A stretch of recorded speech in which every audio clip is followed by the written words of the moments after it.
Hi, I'm Katie Green. Hi, I'm Dan Green, and welcome back to the Greening Out podcast. Today we are joined by YouTuber, podcaster, blogger and musician Lauren Rumpler, also known as Objectivist Girl. Lauren, welcome to the show. Hi, it's great to be on the show. We're very, very glad to be having you. Yeah, thanks for coming on, Lauren. So why don't you start by telling us how you got interested in Objectivism?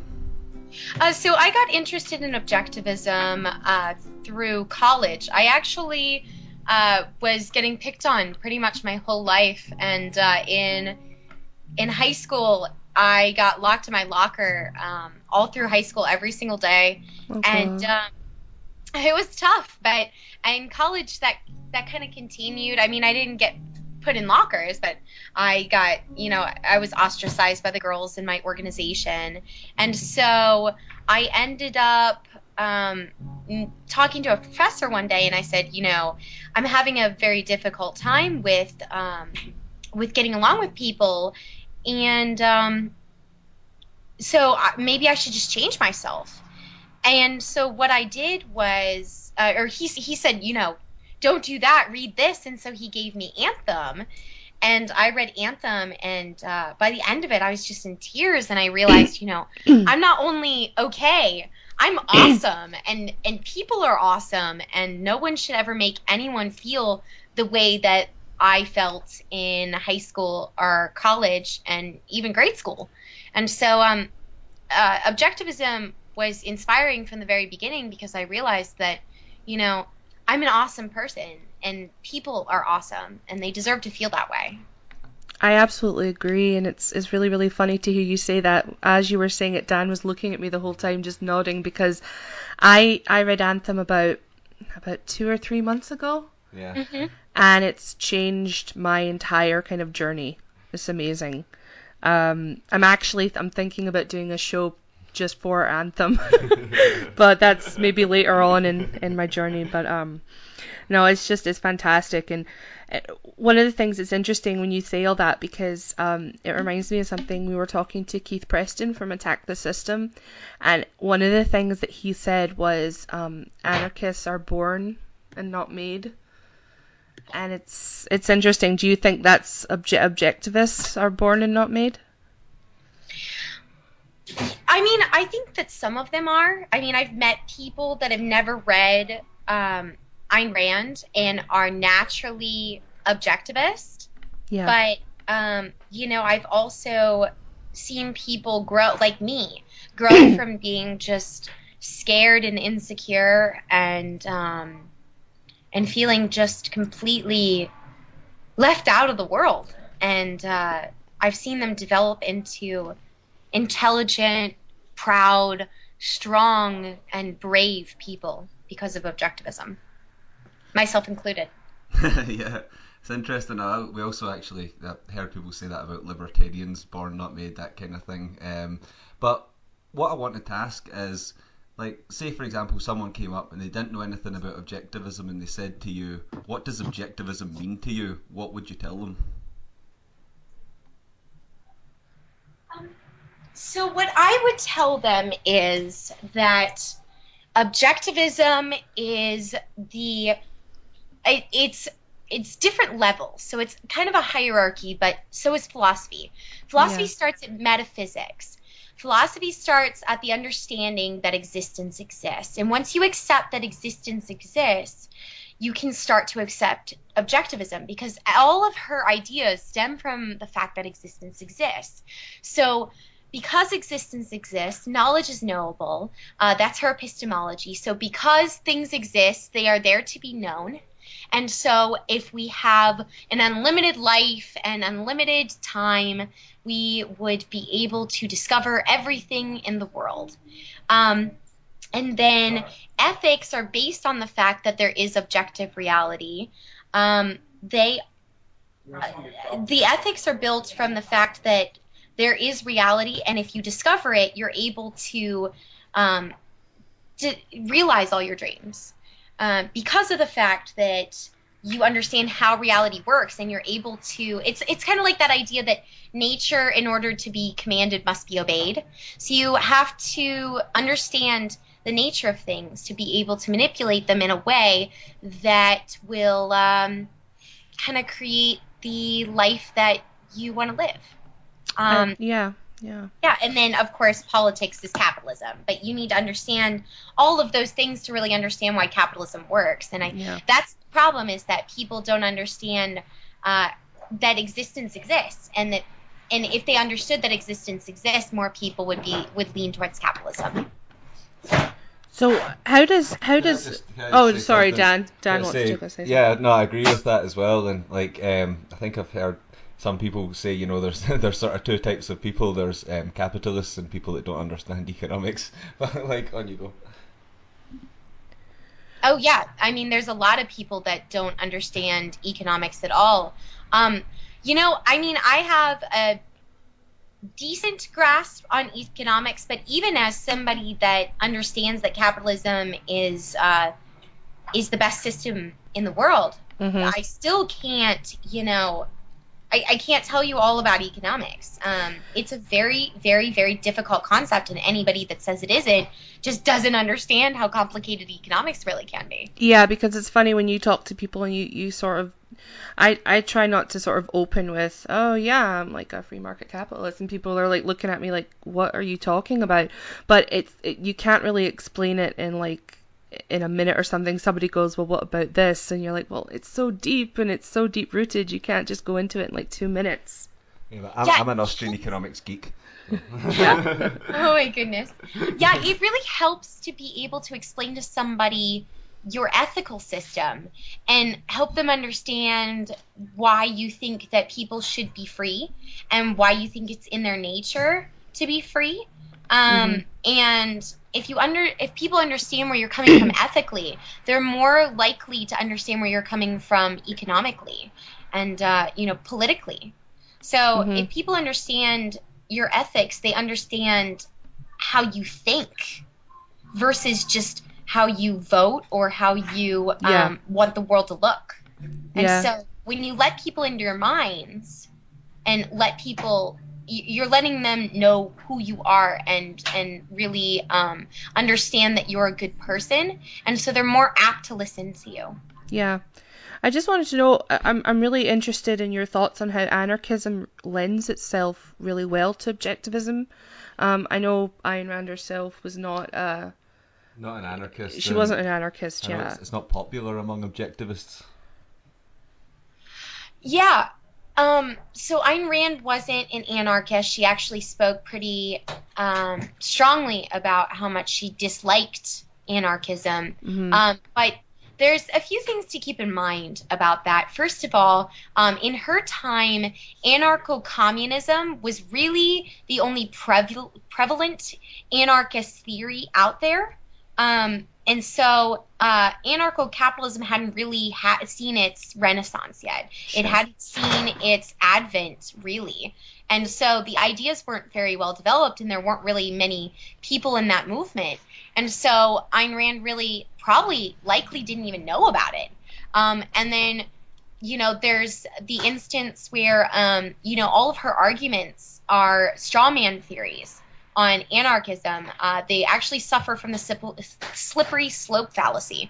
So she asserts that if there were anarchism, people would stand outside their doors and shoot their neighbors and all of this other stuff, and it's a causation argument instead of an actual ethical argument or logical argument.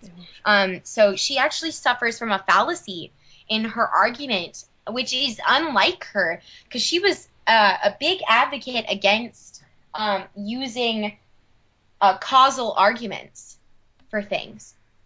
Yeah, see, I've kind of always thought that as well, because, we kind of take the theories of anarcho-capitalism and things like that for granted, but it wasn't really until Rothbard and things like that we actually had these theories, because back then, before, the prominent anarchists were like Emma Goldman and Mikhail Bakunin and Malatesta and all these people who, now you're right, they were very sort of they were communists, let's face it. They're just one step better than state communists, basically. Right. Well, the biggest thing that needs to be remembered when talking about Ayn Rand's view of anarchism and just objectivism in general is that we don't disagree that largely. So as an anarcho-objectivist, as someone that does not agree with the idea of having a monopoly state. I am someone that likes to point out the fact that objectivism calls for a voluntary taxed state. So it believes in a completely voluntary society. It believes in the idea that if it's going to collect taxes, it's going to do so voluntarily. I am of the opinion and still believe that there is no such thing as voluntary taxation. At that point, it is simply donation. I think that it's a misnomer in definition. And then there's the follow-up fact that once it becomes voluntary, it opens the market. It loses its monopoly on force, which makes the entire thing open to the free market and allows new businesses to enter the industry, because I don't see it, if it's not collecting taxes, it's not a government, it's a business now. And so other businesses are able to come in and start trying to compete. And so unless they have a monopoly on force, or they have this special, this business has a special right to, push other people out of the market, which, monopoly is impossible without government force, because that's simply done by lobbying. So it's ridiculous to think that a voluntarily funded government would ever result in anything less than anarchy.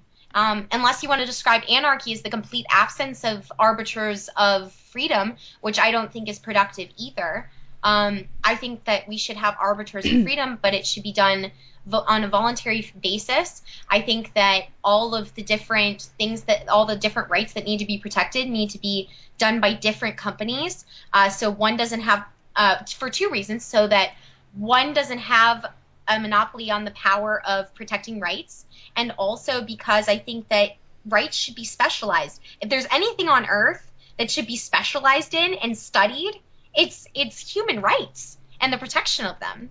So that's where I am on the state, and I don't think that objectivists are really that far off. It's just that they don't understand that, they refuse to accept the fact that if it were voluntarily funded or taxed, as they say, it would cease to be a state, and it would cease to have a monopoly. It would cease to be what they call government.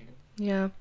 There's obviously something that, I can completely see why why those in power do have a problem with voluntarism, because it sort of shows to sort of knock down everything they've worked so hard to achieve. Sarcastically. Yeah. They don't work very hard. No. But I'm wondering, Lauren, what your opinion is on this. I've been thinking about this a lot lately. Do you think it's possible to achieve a happy life, a content life, without having strong ethics behind you?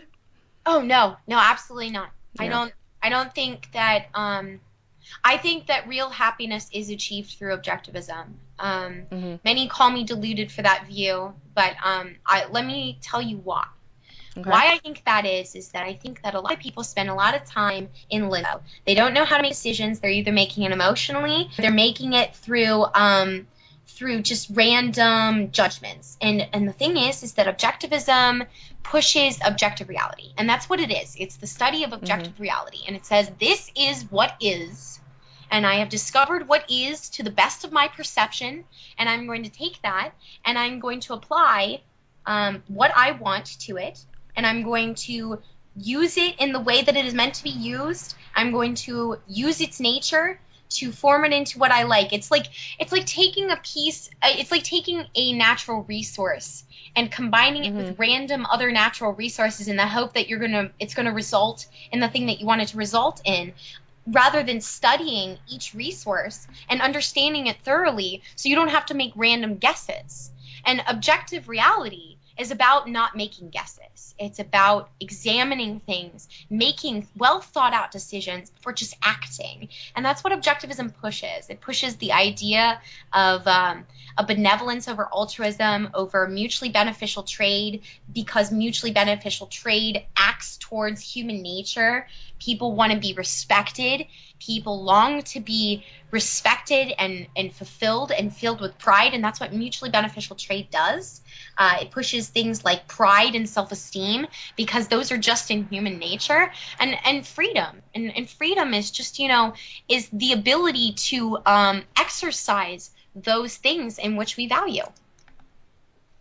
Oh, yeah, absolutely, and it's actually quite interesting because, like, with the question, because if you sort of go back to, if we put the Socratic problem aside for 1 minute, if you go back to what Plato tells us about Socrates, then one of his overarching things was he didn't believe that without being a kind of just and virtuous person, then you couldn't have a good life. It was impossible, and that's funny because that goes all the way back to sort of ancient Greece, that kind of idea.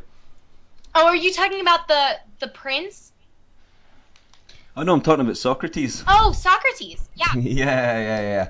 yeah. Like how he didn't believe that you couldn't have a really good life unless you lived ethically, you know. And people that didn't live ethically just thought they had good lives, but they didn't, because the only true good life was to live an ethical and virtuous life. Yes, absolutely. It is about living with a defined hierarchy of values. You have to know what your values are, otherwise you're just wandering. I mean, and that's straight ethics. I mean, people don't understand what they want out of life. They don't understand their hierarchy of values, and that's why people feel like their life isn't fulfilling and like they haven't accomplished anything, because they don't have this defined hierarchy. And as somebody that values objectivism and has lived their life for the last 5 years as an objectivist, I find that there are friends of mine that message me wondering how it is that I came to my accomplished life and how I've accomplished so much in such a short period of time. And it's because I have a hierarchy of values that I follow very, very strictly. Almost, you could say, religiously, but I think that's blind. It brings in connotations, but no, I completely understand what you're talking about. Yeah, I absolutely agree. It's something that I'm definitely trying to do in my everyday life now. Oh, yeah. And we're doing it. And what I'd like to know, Lauren, about, and what our listeners I think would like to know, is about your new projects coming up. I know that you've got an album. I do. I have an album that I'm very excited about. So my album promotes objectivism, and it promotes all of these ethics that I am talking about today. Pride, self-esteem, mutually beneficial trade, freedom, liberty, justice, even temperance.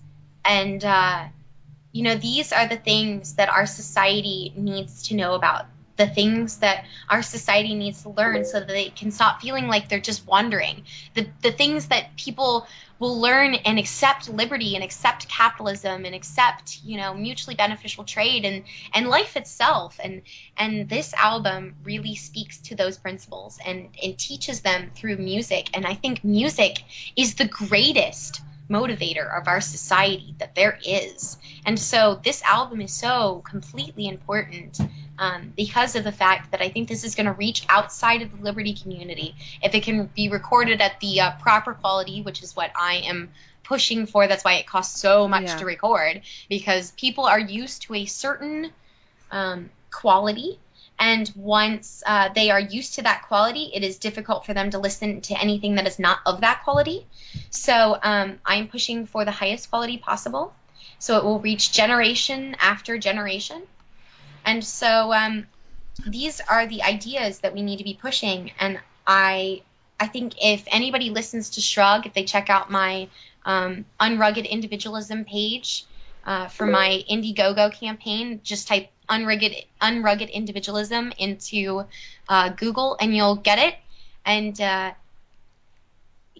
you'll see that this song, Shrug, talks about the struggle that our businesses are going through nowadays with having to deal with the regulation and the hiking costs. And it's just Dagny's struggle, Dagny Taggart from Atlas Shrugged, it's her struggle in trying to decide if she's going to give up. And so I want to push this album. It's really important to me. I think it's important to liberty in our lifetime. And I truly believe that this album could have the impact that we were hoping for. See, yeah, that's why I totally agree, because I don't think there's enough people doing things like musical projects in this kind of style, because a lot of people, if you say, oh, do you want to listen to a lecture about, anarchism or objectivism or libertarianism for an hour, and they kind of are turned off. But then if they hear a song that's got that message, then it implants something inside them. It sort of plants a seed and maybe makes them think more about things. Yes, absolutely. That's the thing, is that people don't feel right now like they need to think. They feel like the government is doing their thinking for them. And it's maybe relaxing and soothing. And it was, before I realized what else there was out there. The things that I wanted that I couldn't have because we were being protected from it. And I say that in quotes. And yes. once you start to really have dreams, and if you ever go into business at a high rank position, or you open your own business, you really realize how much the government is dampening people's dreams. There's a new movie coming out called Uncle Santa, and I'm going to be doing a song for it. It's an animated movie. Oh, wow. And I am really excited about it. But one of the ideas I pitched to them was the idea of doing a song about, because there's this kid named Max, and you should donate to this campaign as well. It's going to be a great movie. And so it's the animators of Pixar and DreamWorks and all of that, so the animation is superb. And wow, okay. there is this kid called Max. His name is Max. And he's just basically this bad kid that the government uses as their because Santa Claus decides he's gonna go gulp and he's gonna give up, and so the government takes over Christmas and renames God. They rename it Fairness Day. Yeah, you knew what was gonna happen. Oh my gosh, this sounds insane. I love it. All of the children get presents regardless of how they act, and so they get presents, and they have this kid Max is their kind of slogan poster child, and so they pin all of this on him. So by the end of the movie, Max has to go try and get Santa and bring him back to the society just so that he can save his own butt. But the song that I wanted to do for the movie, and the song that I pitched to them, and we may go with this concept, I'm not sure, is the idea of children. And no one believes in them. So when the government is involved, it's like this idea of you can't do that. You are not capable. And that's what we're pushing nowadays to children, is the idea that they can't do things on their own, and that they need an adult to do things for them, and that they're incapable. And when you grow up with this push of this mentality that you can't do it, how else are you going to end up? So it really starts with our educational system. Our educational system is the reason that we have all of these problems. People don't think that they can do anything. Oh yeah, I mean, I totally agree with that. I mean, it's something that's sort of come up with us. We've been talking about sort of where have your beliefs got you, and we feel like the state and stuff, it really infantilizes people like in such a big way. Yes. And we've been noticing that, and it's like with welfare and things like that, and people think it's a good thing, but it's actually not, because it's actually really setting people back. Yes, it is. It is really, really setting everyone back. Absolutely. It's one of those things that we're definitely going to do a show about one day. The educational system. It's obviously different in the States. Over here in the UK it is different as well. But it's something that I'd really like to talk about. So we could definitely do a show on that. I think I'd suggest Brett from the School Sucks podcast. Oh yeah, I'm very familiar. Yeah, he's great, and if you guys need he's pretty easy to get a hold of. But if you ever need somebody to go through, I know him pretty well. Wow, thank you. Okay. Thanks. Yeah, he's great when it comes to education. And any CPS, Child Protective Services, other stuff that's going on with children, I'd say go to Carlos Morales. He knows his stuff. Sure. Okay. Yeah. We're definitely going to check that out, and we're also going to be putting links to everything at the bottom of the page. So for that animated feature, we will put some links. Lauren, you could help us out with that. We could maybe put down some information about that. That would be pretty awesome. Yeah, that would be great. So So that's brilliant. So we're just gonna wrap up the show. We are gonna play a song. We are gonna play your song "Shrug" at the end of the show today. And what we just like to do, Dan, do you want to do that for us? Well, in fact, before that, why don't you tell us about your website and where people can find you? I would absolutely love to tell you about my website. So I teach Objectivism through YouTube and obviously music and all different other articles and resources. And you can check me out on Facebook. Just type in Objectivist Girl on Facebook. And you'll find me. And everything that I ever do feeds right in through that. So definitely check me out on Facebook. I should really work on my Twitter presence. I'm just really bad about Twitter. Well, we actually, funnily enough, we love our Twitter. Like, Twitter's actually probably the best form of social media for us personally. I'm not a big Facebook fan. I kind of use that to keep in touch with my mum and my sisters and stuff. But yeah, but I should probably pay a lot more attention to my Facebook in the same token. So. Well, we could help each other. There we go. Well, there you go. Exactly. We'll definitely link you up. We do have a Greeting Out podcast Facebook page, and we're going to link you up on there as well. You're perfect. Yeah, awesome. So we'll start to wrap up now. Lauren, thanks so much for coming on the show. We really appreciate your time. Of course, I've had a great time. Thank you so much for having me on. I think, so you guys are based in Scotland, right? Yeah, we are in Glasgow. Wow, I think this is my very first show from another country.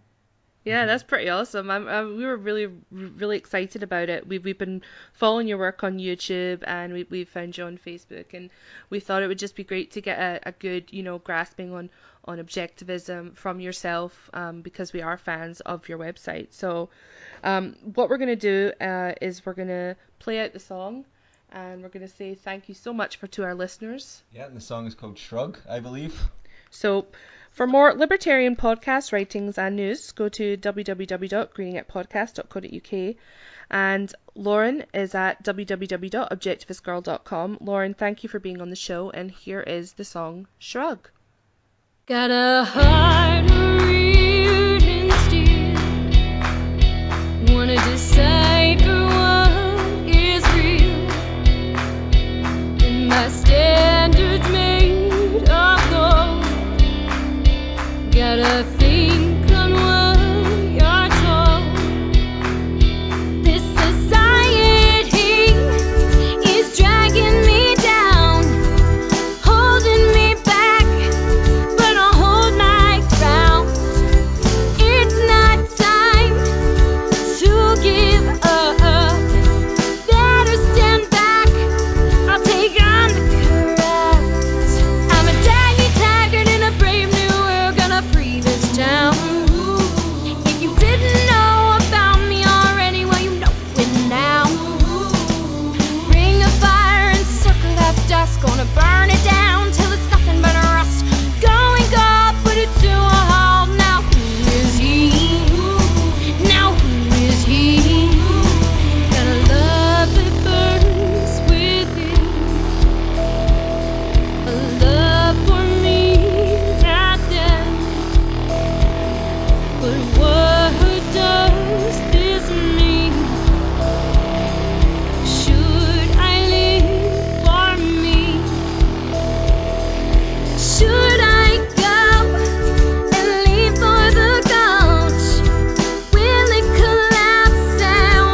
It's time we all should heed.